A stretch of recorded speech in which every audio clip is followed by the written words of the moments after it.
When my daughter-in-law told me to leave, I smiled instead of crying. That moment in the lawyer's office, with the afternoon sun cutting across the mahogany table like a blade, I made a decision that would change everything. Not to fight, not to beg, not to explain myself to anyone.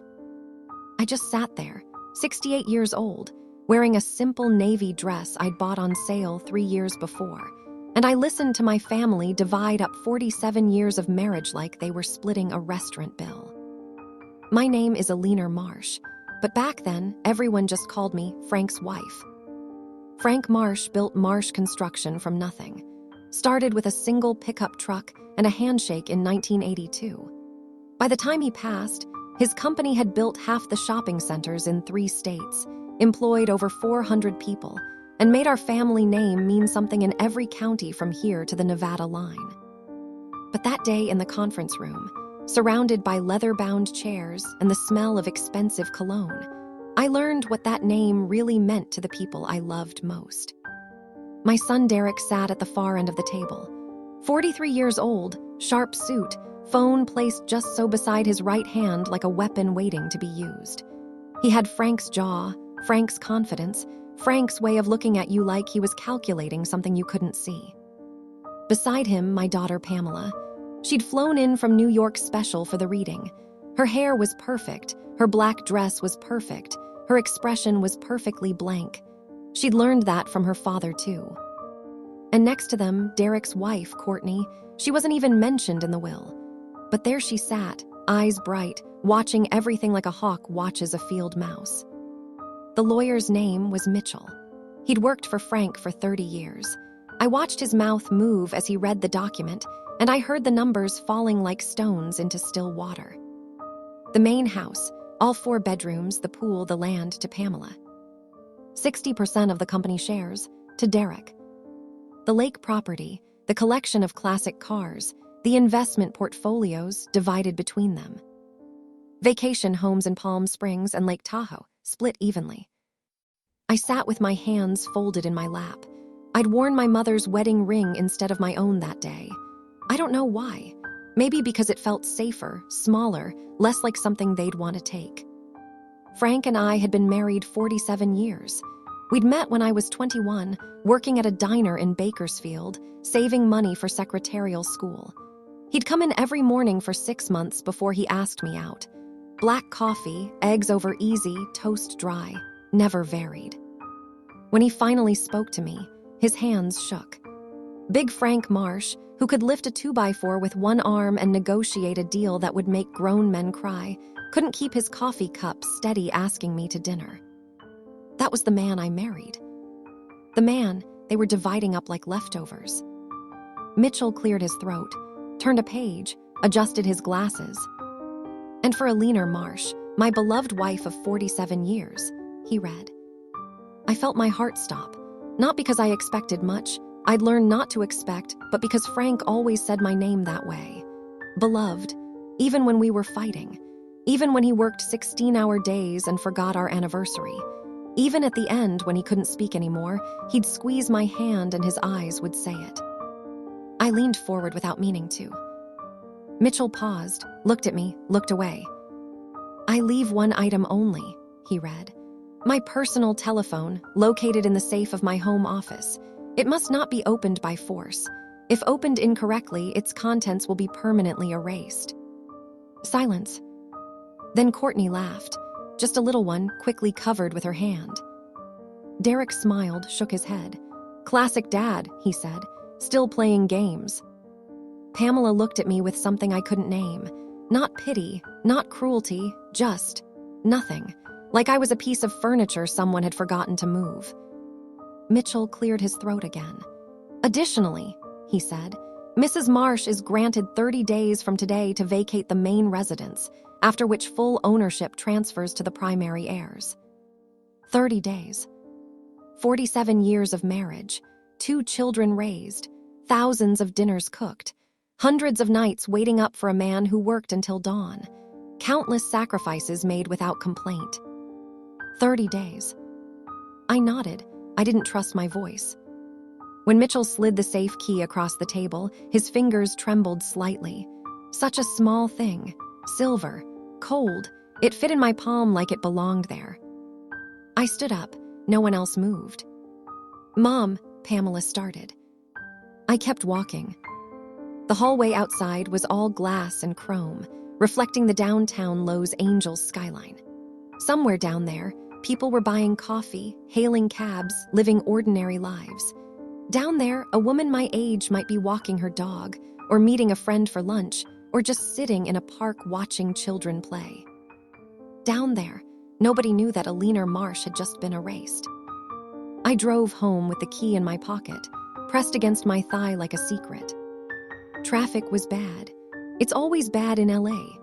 I sat in the slow crawl of the 405, watching the sun drop behind office towers, and I thought about the last time I saw Frank alive. 3 months earlier, a Tuesday. He'd been working from home that week, which was unusual. Frank was an office man, believed in showing up, shaking hands, being seen, but something was off. He'd been tired. Not his usual tired, the kind that comes from a long day, something deeper, something that made him stop mid-sentence and stare at nothing. I found him in his study that Tuesday afternoon, sitting in his leather chair, staring out the window at the backyard. The pool needed cleaning. I'd reminded him 3 times. "You okay?" I asked. He turned, smiled. That smile that still made my heart skip after all these years. "Just thinking," he said. "About what?" "About you, about us, about how fast it all goes." I laughed. "You feeling philosophical today?" He patted his knee, and I went to him, sat on his lap like I hadn't done in 30 years. He wrapped his arms around me, rested his chin on my shoulder. "I love you, Alina," he said. "I love you too. You know that, right? Even when I'm an idiot, even when I work too much, even when I forget things, you know I love you." I pulled back, looked at his face. His eyes were wet.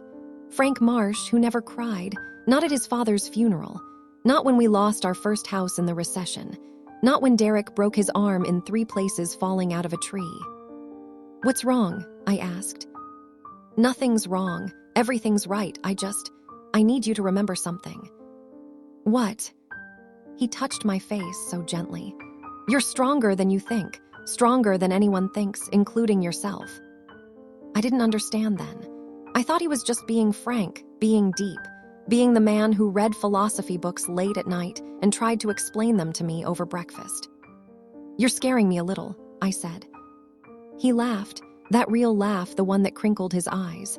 "Don't be scared, just promise me something." "Anything. If something happens to me, don't let them make you small. Don't let them push you into a corner. You stand up, Alina. You stand up tall." "I will," I said, because it was what he needed to hear. He kissed my forehead. "That's my girl." 3 days later, he collapsed at his desk. Heart attack, gone before the paramedics arrived. I never got to say goodbye. I never got to ask what he meant. Now, sitting in traffic with a tiny key burning a hole in my pocket, I wondered if that phone held the answer. Or if it was just another piece of Frank's complicated mind, a puzzle with no solution, a joke only he would understand. The house looked the same. That was the strange part. The palm trees still lined the driveway.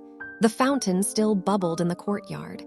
The front door still needed a good sanding and repaint, a project Frank had been putting off for 3 years. I pulled into the garage, parked next to the spot where his truck used to sit. Derek had already taken it, said he needed something reliable for job sites. I didn't argue. What was I going to do with a pickup truck anyway? Inside, the air felt different, empty, like the house knew Frank wasn't coming back and had given up pretending. I walked through the living room, running my fingers over furniture we'd bought together. The couch we'd argued about, I wanted beige, he wanted brown. We compromised on something neither of us loved. The coffee table he'd found at an estate sale insisted it was a bargain. The fireplace where we'd hung Christmas stockings for 40 years. So many memories, so many moments, and none of them mattered to the people who would soon own all of this. I went upstairs to Frank's study. The door was locked. It was always locked, but I had a key. Had for decades. I just never used it without knocking first. I knocked now, out of habit, out of respect for a man who wasn't there. No answer, of course. I unlocked the door and stepped inside. His smell still hung in the air. Coffee and old books and that particular scent of Frank that I could never describe but would know anywhere.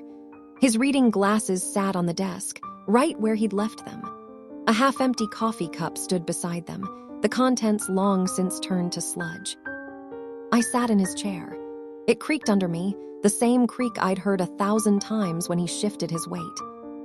The safe was behind the bookshelf, hidden by a row of law books he'd never read. I pulled them aside, revealing the steel door. My hands shook as I inserted the key. Click. The door swung open. Inside, exactly one item. A phone. Not new, not fancy. Just a phone, maybe 5 years old, with a slightly cracked screen and a case that had once been blue but was now worn gray at the edges. I picked it up. Cold, heavier than I expected. I pressed the power button. The screen lit up. The logo appeared. Then a photo, our wedding day, 1977. Me in a simple white dress I'd made myself. Frank in a borrowed suit, grinning like he'd won the lottery. Then the lock screen. 6 empty circles.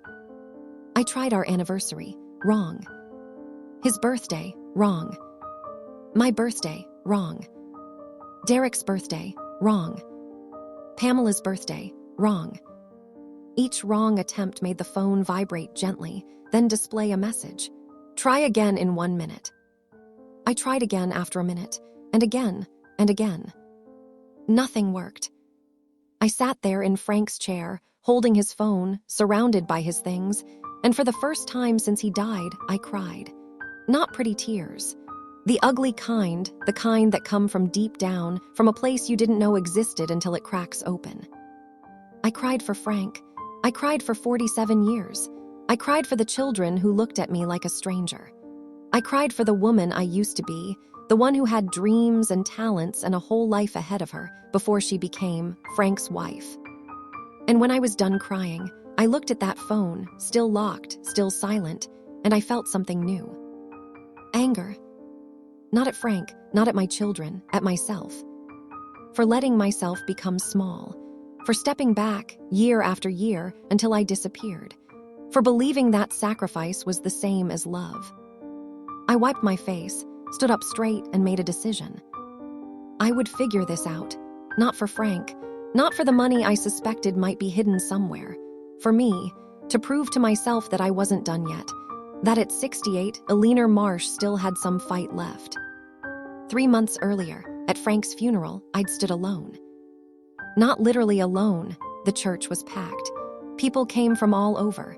Business partners, competitors, employees, friends. So many people whose lives Frank had touched. But in the front row, where family should sit, there was empty space beside me. Derek sat on the aisle, closest to the casket. Pamela sat next to him. Courtney sat next to Pamela.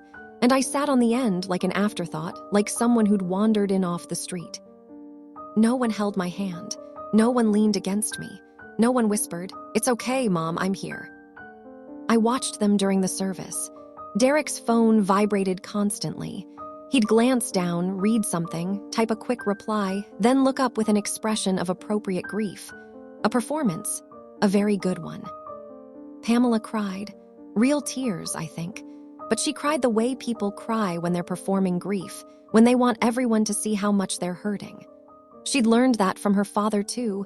Frank could cry on cue in business meetings when he needed to close a deal. Courtney didn't cry. She watched.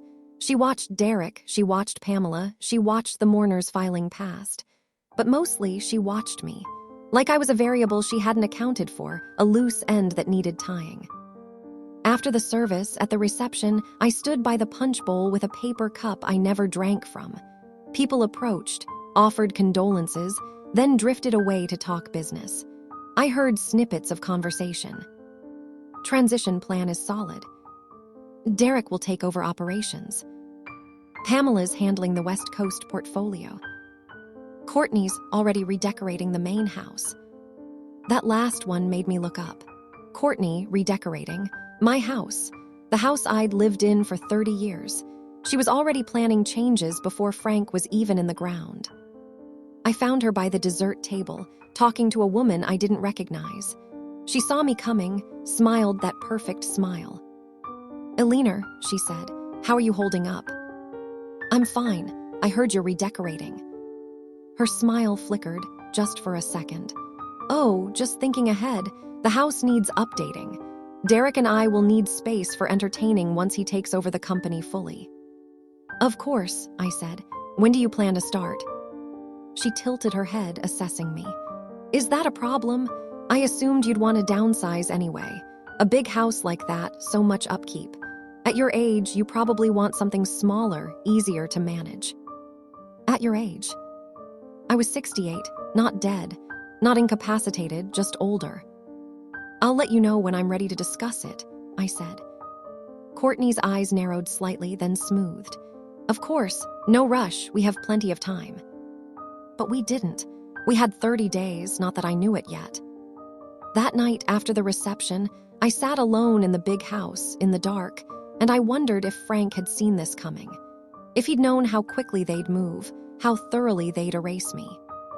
Maybe that's why he left the phone, not as a gift, but as a warning. The 30 days passed like water through fingers. Day 1, I woke up early, made coffee, sat on the back patio. The pool still needed cleaning. The roses needed pruning. The garden needed weeding. I'd done all of it for years, but somehow, knowing I only had 30 days left, everything looked different. More precious, more fleeting. Day 3, Courtney arrived with an interior designer. They walked through every room, taking measurements, making notes, talking about opening up the space and modernizing the flow. I followed behind them like a ghost, invisible, unimportant. Day 5, Derek asked for the keys to Frank's truck. I gave them to him without argument. What was I going to do with a truck? Day 8, Pamela called to ask about the china. The good china, the set we'd bought on our 20th anniversary. She wanted it. Said it would mean something to her, having something of Mom's. I told her to take it. She sent a moving company the next day. Day 12, the lawyer called to confirm the 30-day deadline. As if I could forget. Day 15, I started packing. Box by box, room by room, 47 years folded into cardboard. Every book I'd ever loved. Every photograph. Every small treasure that meant nothing to anyone but me. I packed them carefully, labeling each box, stacking them in the garage. Day 20, Derek stopped by. Sat in my kitchen, and told me about the company's plans. Expansion, new markets, bigger projects. He talked for an hour without once asking how I was, what I was planning, whether I needed anything. Day 25, I found the apartment. Small. 1 bedroom, 1 bathroom, a kitchen barely big enough to turn around in. It was in an older building, the kind with thin walls and noisy neighbors and a landlord who'd cash your check without comment. It was nothing like the house I was leaving, but it was mine. Or it would be for as long as I could afford it. Day 28, I stopped trying to open the phone. Every attempt ended in longer waiting periods. 5 minutes, 10, 30, an hour. The phone was teaching me patience, or maybe it was teaching me surrender. I wasn't sure which. Day 30, I left. No one helped me move. Derek was too busy. Pamela was out of town. Courtney sent flowers, as if I'd died instead of just moved. The delivery guy carried my boxes to the U-Haul I'd rented myself. I drove away from that house without looking back. If I'd looked, I might have gone back inside. Might have sat on the floor and refused to leave. Might have done something undignified that would have made everyone uncomfortable. So I didn't look. I just drove. The apartment was everything I expected and less. Stained carpet, peeling paint, a refrigerator that hummed too loud, a window that looked out at a parking lot. I stood in the middle of the empty living room, surrounded by boxes, and I felt nothing. Not sadness, not anger, just a hollow space where feelings used to be. I sat on the floor, back against the wall, and I pulled out Frank's phone. Still locked, still silent, still waiting. "You knew," I whispered. "You knew exactly how this would go." The phone didn't answer. Of course it didn't. But somewhere, somehow, I felt Frank listening, felt him watching, felt him waiting to see what I would do next. The allowance arrived on the 7th of every month, $500. Derek had arranged it. He'd explained it carefully, like I was a child who needed things spelled out. Just to cover your basics, Mom. We'll review it quarterly, make sure it's enough. $500. Rent was $650. Utilities ran another 100 or so. Food, medication, gas, incidentals. The math didn't work. It had never worked. Derek knew that. Pamela knew that. They'd done the math and decided it wasn't their problem. I started cutting corners.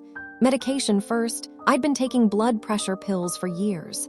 I started taking them every other day, then every 3 days. I told myself it was fine. I felt fine, mostly. Food next. I'd always been a good cook, but cooking for one felt pointless. I ate cereal for dinner, canned soup, toast, the kind of meals you make when you're too tired to care. Rent came due. I paid it, watched my account drop to almost nothing, and wondered how I'd make it to the next allowance. I called Derek, no answer, left a message, no callback. I called Pamela.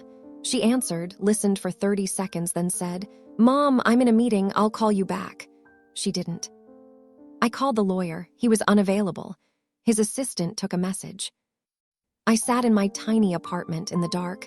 I'd stopped turning on lights to save electricity, and I faced the truth. My children had abandoned me. Not dramatically, not cruelly. Just quietly, efficiently, the way people move on from something that no longer matters. The phone sat on my coffee table, still locked, still waiting.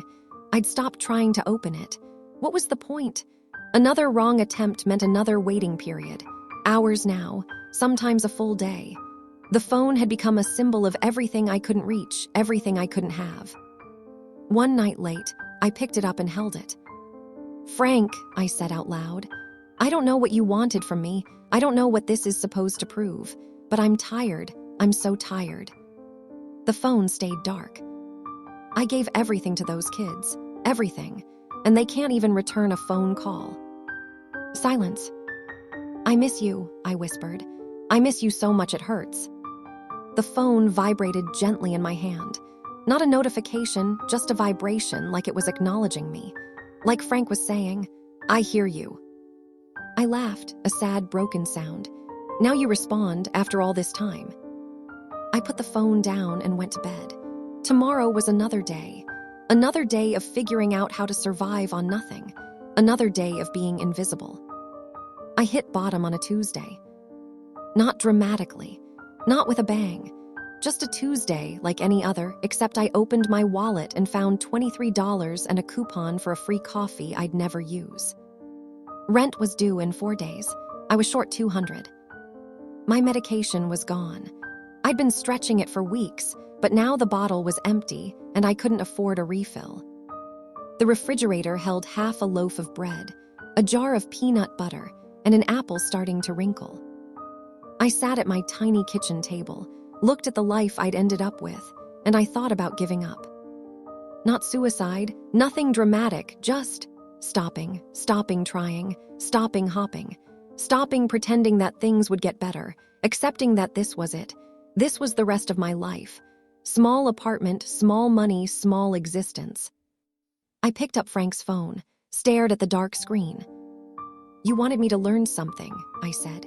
"Well, I've learned that nothing lasts. Not love, not family, not security. I've learned that I'm alone. I've learned that I'm not strong enough." I pressed the power button. The screen lit up. The wedding photo, 6 empty circles. "You know what your password should have been," I said. 47 for the years I gave you, for the years I gave up." I entered 47, wrong. 73, the year we met. 73, wrong. 23, the year I stopped being me and started being yours. 23, wrong. I stared at the screen, at the message telling me to wait 5 minutes, and I felt something break inside me. Not break like shatter, break like surrender. "Fine," I said. "Keep your secrets, keep your games, I'm done." I set the phone down. I made myself a piece of toast with peanut butter. I ate it standing at the counter, staring out the window at the parking lot. And then, for no reason I could explain, I picked the phone up again. My thumb moved without my permission, pressed numbers, 1977. The year we got married. The circles lit up. The phone vibrated once softly, and then the screen changed. It opened. I stared at it, uncomprehending. I'd tried that before. I'd tried every date I could think of. Why did it work now? Then I understood. It wasn't about the date. It was about the feeling, the surrender. The moment I stopped trying to force it, stopped trying to prove myself, stopped trying to earn something I should have had all along. The phone had been waiting for me to let go. I laughed, a real laugh, the first in months. "You clever, frustrating man," I said. "You knew exactly what you were doing." The home screen was simple, bare almost. No apps, no games, no social media, just a few icons neatly arranged. And one folder, right in the center, labeled Alina. I tapped it. Inside were files, dozens of them numbered in order. No descriptions, no explanations, just numbers. I opened the first one. A property deed. Commercial building in San Diego. 4 stories, prime location. Owner, Alina Marsh. I blinked, read it again, and again. The second file, an apartment complex in Portland. 24 units. Owner, Alina Marsh. The third, a warehouse in Reno, leased to a distribution company. Owner, Alina Marsh. File after file, property after property. All in my name. All purchased over the last 15 years, quietly, without fanfare, without my knowledge. I started adding values in my head. 3 million, 5 million, 8 million, 12 million. The numbers climbed past 20 million, kept going. I stopped when I reached 35 million. Not because that was the total, it wasn't, but because my brain couldn't process anymore. I set the phone down, picked it up, set it down again. "You crazy old man," I whispered. "What did you do?" I kept scrolling, found a summary sheet. Total real estate value, approximately $42 million. Then another section, investment accounts. Stocks, bonds, conservative funds, all in my name. Total value, $8 million. Another section, cash accounts. Rental income, dividends, interest, accumulated over years. Current balance, just over 4 million. I stopped counting. The numbers had become abstract, meaningless, too large to comprehend. At the bottom of the folder, a single audio file, labeled, "For Alina, listen when you're ready." I pressed play. Frank's voice filled the small apartment. His real voice, the one he used only with me, soft, tired, full of love. "Alina, if you're hearing this, I'm gone. And I'm sorry. I'm sorry for the way you had to find out. I'm sorry for the months you spent struggling. I'm sorry for the loneliness, the fear, the doubt. I knew it would happen. I knew they'd push you aside. And I let it happen." I held the phone tighter. I could have made it easy. I could have put everything in your name from the start. But I know you, Alina. I know you better than anyone. If I'd given you this while I was alive, you would have shared it. You would have given it to the kids. You would have made sure everyone was taken care of, even at your own expense. He paused. I heard him breathe. "I needed you to see them, really see them, without the filter of a mother's love, without the hope that they'd change. I needed you to know, deep in your bones, that you can't save people who don't want to be saved." A long silence. "The passcode isn't a date. It's not a number. It's a feeling. It's the moment you stop trying to earn what you already deserve. I knew you'd find it when you were ready. I knew you'd find yourself." His voice cracked slightly. "I love you, Alina. I loved you from the moment I saw you in that diner. I loved you through every fight, every struggle, every night I worked too late. And I love you now, even though I'm not there to say it. This isn't a gift. It's a return. Everything in that phone belongs to you. It always did. I was just holding it until you were ready to take it back." The recording ended. I sat in the dark, tears streaming down my face, and I understood. Frank hadn't abandoned me. He'd protected me, in the only way he knew how.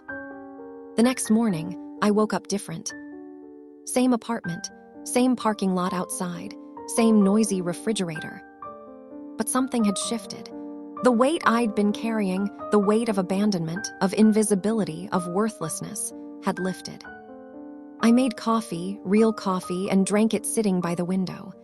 The parking lot looked the same, but somehow brighter. The cars, the cracked pavement, the dumpster in the corner, all of it looked like possibility instead of defeat. The phone rang.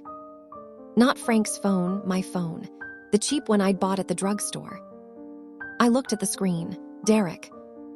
I let it ring. Once, twice, 3 times, then I picked up. Hello. Mom, his voice was different, softer, careful. How are you? I'm fine, Derek. How are you? A pause. We need to talk. Something's come up. What's something? Another pause, longer. The company's in trouble, bigger trouble than we thought. Some of Dad's old projects. The numbers don't add up. We're looking at serious debt, possibly bankruptcy. I said nothing. Mom, you there? I'm here. We thought, Pamela and I talked.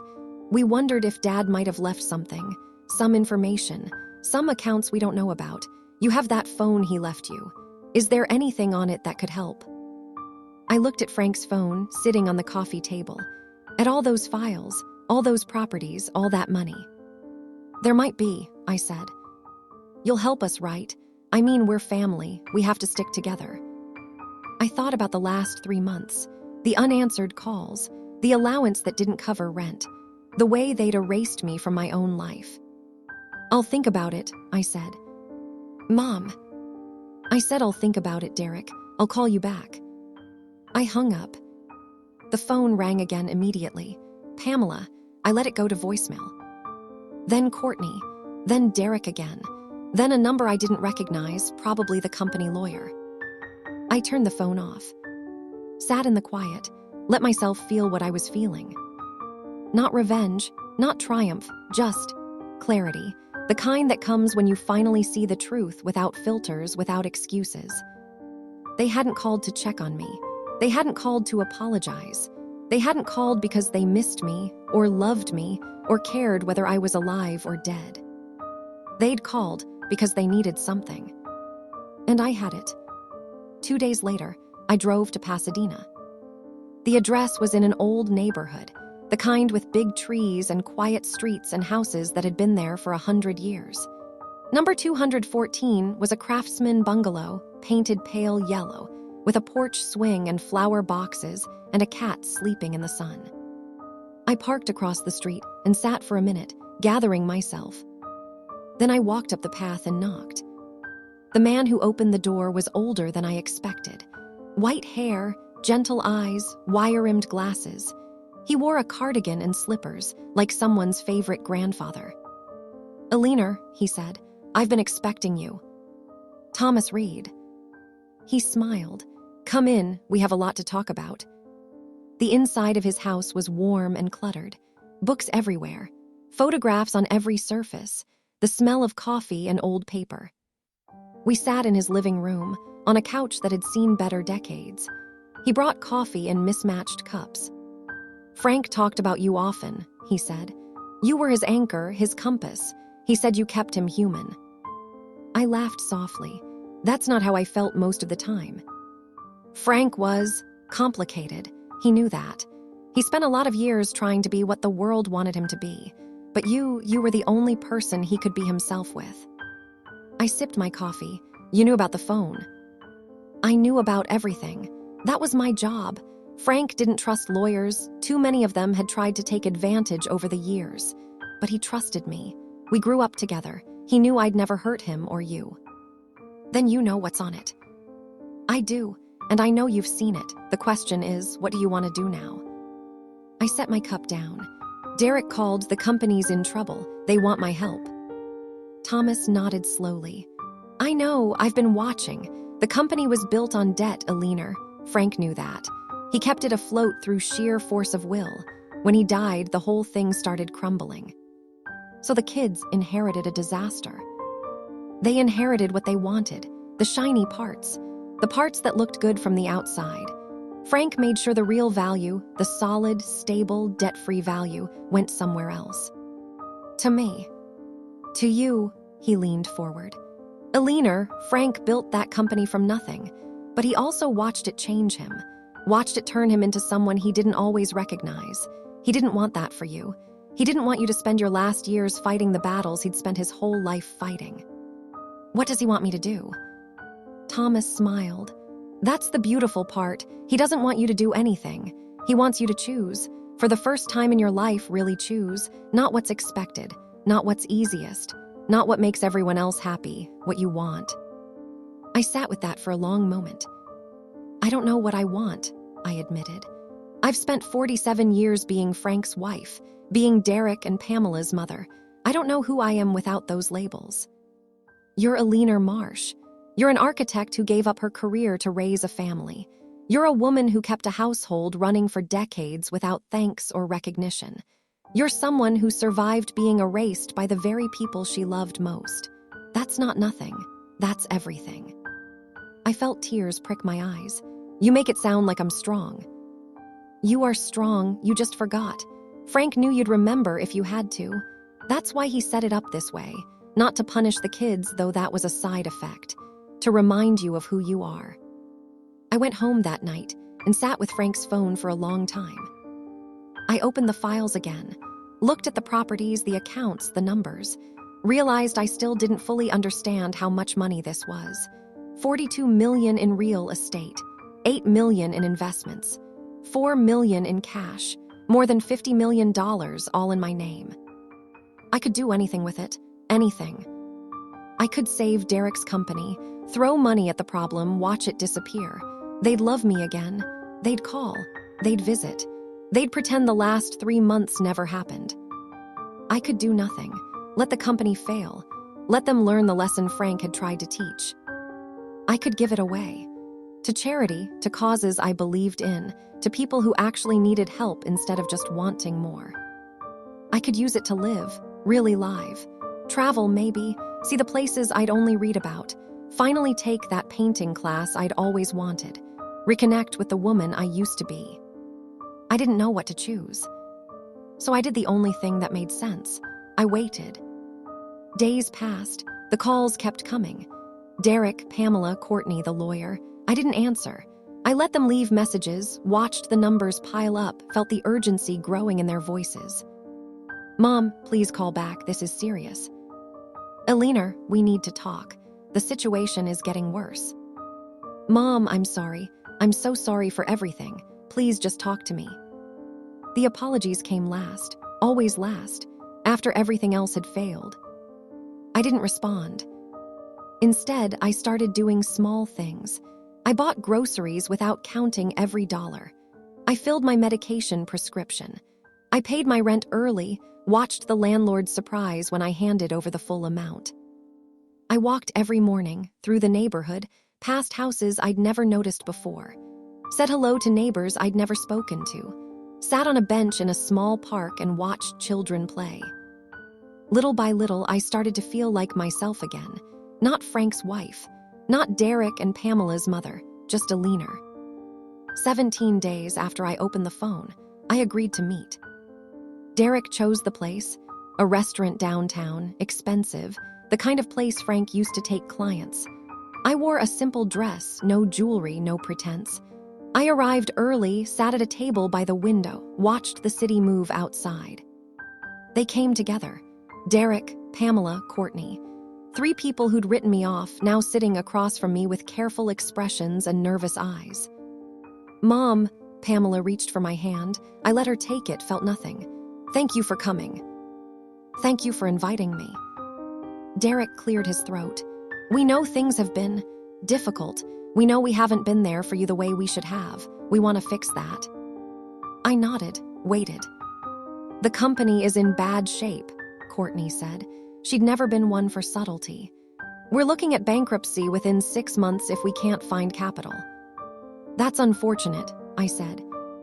Derek leaned forward. Mom, Dad must have left something, some asset we don't know about. You had that phone for months before it opened. There has to be something on it. There is. They all leaned forward simultaneously, like puppets on the same string. "What?" Pamela breathed. "What did he leave?" I looked at each of them in turn. Derek, desperate and trying to hide it. Pamela, hungry and trying to look concerned. Courtney, calculating and not bothering to hide it. "He left me," I said. "He left me myself." Confusion flickered across their faces. "I don't understand," Derek said. "I know you don't. That's the problem." I reached into my purse, pulled out a folder. Inside was a single page, a summary of one property, one small commercial building in San Diego, worth about $3 million. "I'm willing to help," I said. "Not because you're my children, though you are. Not because you've earned it, because you haven't. I'm willing to help because I believe in second chances." I slid the page across the table. "This building is in my name. I'm authorizing a line of credit against it. Enough to keep the company afloat for 6 months, maybe longer if you're careful. In exchange, I want 3 things." They stared at the paper like it was written in another language. "1," I continued, "you acknowledge in writing that you treated me poorly, that you abandoned me when I needed you most, not for my sake, for yours, so you can't pretend it didn't happen." Derek swallowed. "Okay." 2, you pay for my apartment for the next year. Not because I can't afford it, I can. Because I want you to remember, every month when the payment goes out, that I exist. Pamela nodded slowly. 3, you leave me alone. No calls asking for more. No guilt trips. No pretending we're a happy family when we're not. When you're ready to be real with me, really real, I'll be here. But until then, this is all there is. Courtney opened her mouth. Derek shot her a look that shut it. "Done," he said. I stood up. "Then we're done here." "Mom, wait," Pamela's voice cracked. Can't we at least have dinner, like old times?" I looked at my daughter, really looked at her. Saw the fear underneath the polish, the insecurity underneath the confidence. Saw myself, 30 years ago, trying so hard to be perfect that I forgot how to be real. "Not today," I said gently, "but maybe someday, if we both do the work." I left them there at the fancy table with the fancy food they'd never touch. Walked out into the California sun, felt it warm my face, and kept walking. 6 months later, I opened my own office. Not a big office, just a room above a bookstore with a window that looked out at the mountains and walls I painted pale yellow because it made me happy. I hung my old drafting tools on the wall. My T-square, my triangles, my old mechanical pencils. Things I hadn't touched in 40 years, now arranged like art. The first client came through Thomas. A friend of a friend, someone who'd inherited an old house and wanted to restore it. Not a big project, not a fancy project, just a labor of love.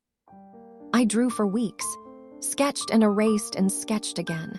Remembered what it felt like to create something, to solve problems, to make beauty out of nothing. When the client saw the plans, the woman cried. "It's perfect," she said. "It's exactly what we wanted but couldn't imagine."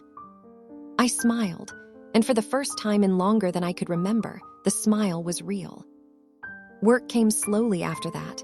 A kitchen remodel, a backyard studio, a whole house renovation for a young couple expecting their first child. Each project small enough to handle alone, meaningful enough to matter. I didn't need the money. The money from Frank sat in accounts I barely touched, growing quietly, waiting for decisions I hadn't made yet. But I needed the work. Needed to prove to myself that I could still do it, that I hadn't lost that part of me forever.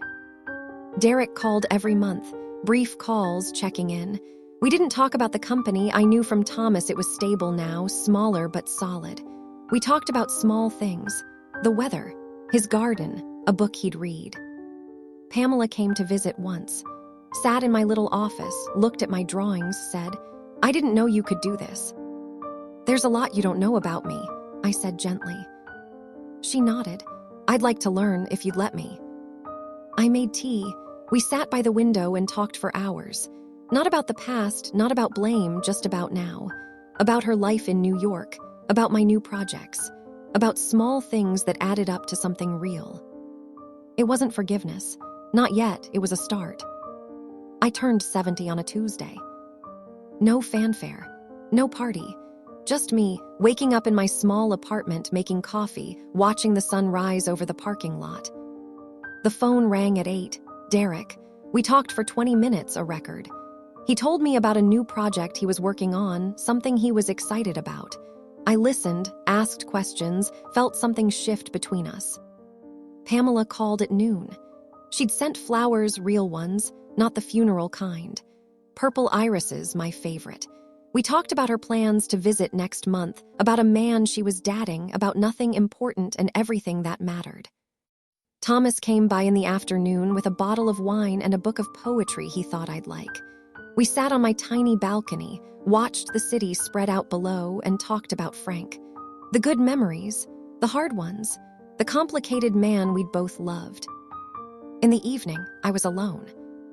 I sat in my living room, surrounded by the life I'd built from nothing, the drawings on the wall, the plants I'd learned to keep alive, the books I'd finally had time to read, the quiet, the peace. I picked up Frank's phone, opened it, scrolled through the files I still hadn't fully explored. At the very bottom, one last file I'd never noticed, labeled 70. I opened it. A video, Frank sitting in his study, looking tired but happy. He was wearing his favorite sweater, the one I'd given him for Christmas 10 years ago. Behind him, I could see the garden through the window, the roses I'd planted, blooming. "Happy birthday, Alina," he said. 70 years old, can you believe it? I smiled through sudden tears. If you're watching this, you've made it. You've found your way through everything I put in your path. You've remembered who you are.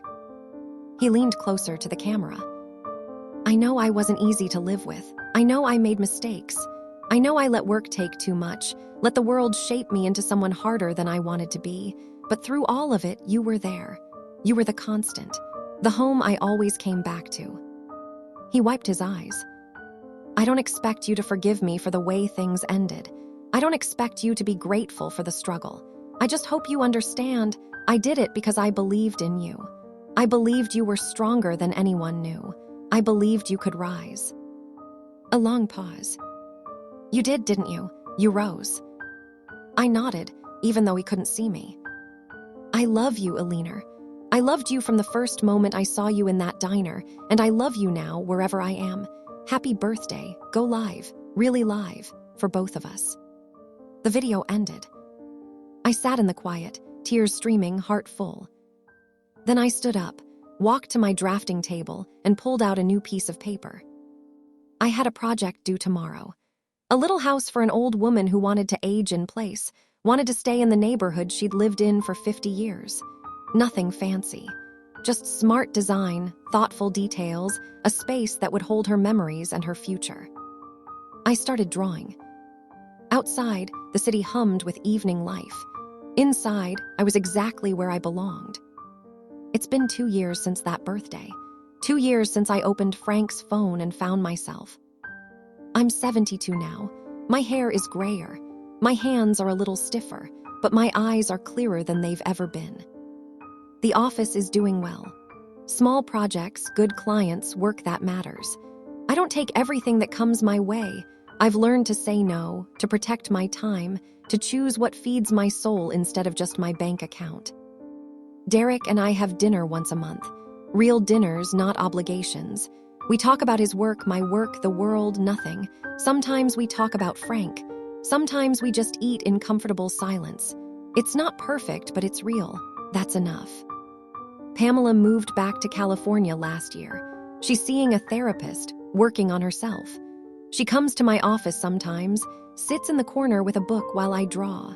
She says it helps her feel close to something she lost and is finding again. Courtney and I are polite. That's as far as it goes. Some relationships can't be fixed, and that's okay. The company survived. It's smaller now, but stable. Derek runs it without the desperation he used to have. He's learned that building something real takes time, takes patience, takes more than just wanting it. As for me, I'm still learning. Every day, every project, every quiet morning with coffee and the sunrise. Frank's phone sits on my desk. I don't use it anymore. but I don't put it away. It reminds me of where I've been, of who I was, of who I became. The money is still there, mostly untouched. I give some away now quietly to causes I believe in. Shelters for women, scholarships for older students going back to school, small things that add up to something bigger. Frank would have liked that. But the money isn't the point. It never was. The point is this: I found myself at 70 years old. I found the woman I'd buried under decades of duty and sacrifice and quiet acceptance.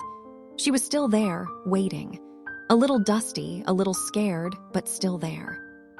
And she was stronger than anyone knew, including me.